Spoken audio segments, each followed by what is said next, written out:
Okay, this project started here in Detroit where I 3D printed all the parts for the truck and got the TPU filament and printed the tires and did the rims and got all that together, put together a rolling chassis, enough parts for 2 trucks, sent it all out to Colorado to Greg.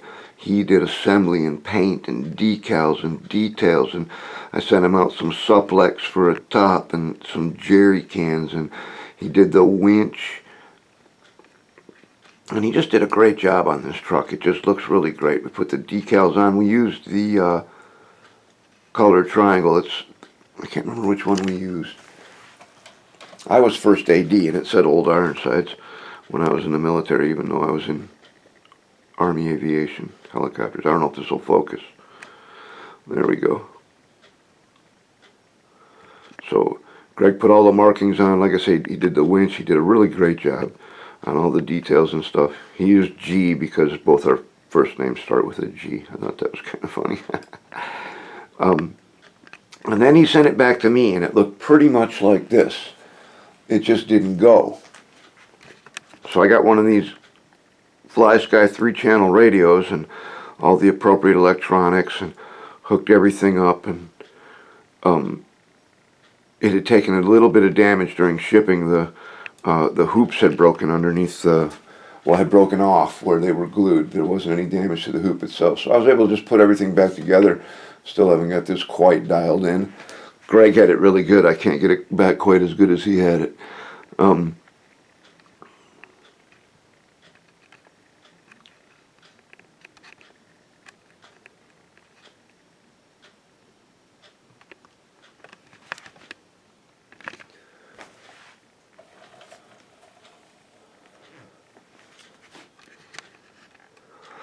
That fuel tank, I also used that fuel tank underneath the Q60 because it looks a lot better than the stock WPL or JJRC or whatever that truck is.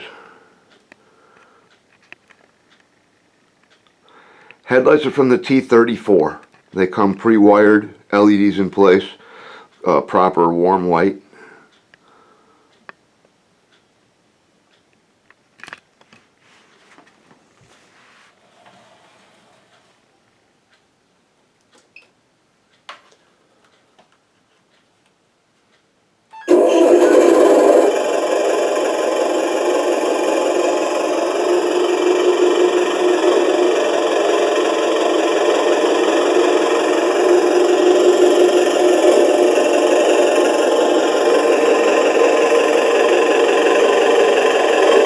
Yes, those are working taillights.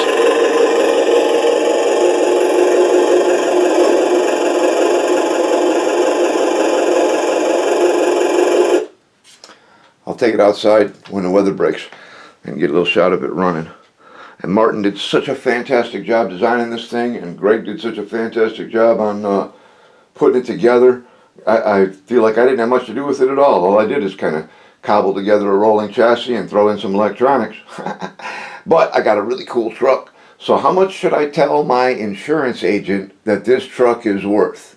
Replacement cost. What do you guys think? Including the radio. Everything you see there. What would be replacement cost for that, do you think? I don't know. Toro half tracks are going for $250 a piece. Would you think this would be on par with a Toro half track? That's a nice piece. It's really well detailed. It's got the quad 50s. You know, much more complicated with the tracks and stuff. But this is more rare, you know. I don't know any place else you can get a 1/16 scale CCKW in RC with lights and sound. I don't know any place else you can get one right now. So I'm turning to my peers at the forum to help me estimate the value of this project. Your opinions and constructive criticism are always welcome. Hope you enjoyed the project. We will see you next time.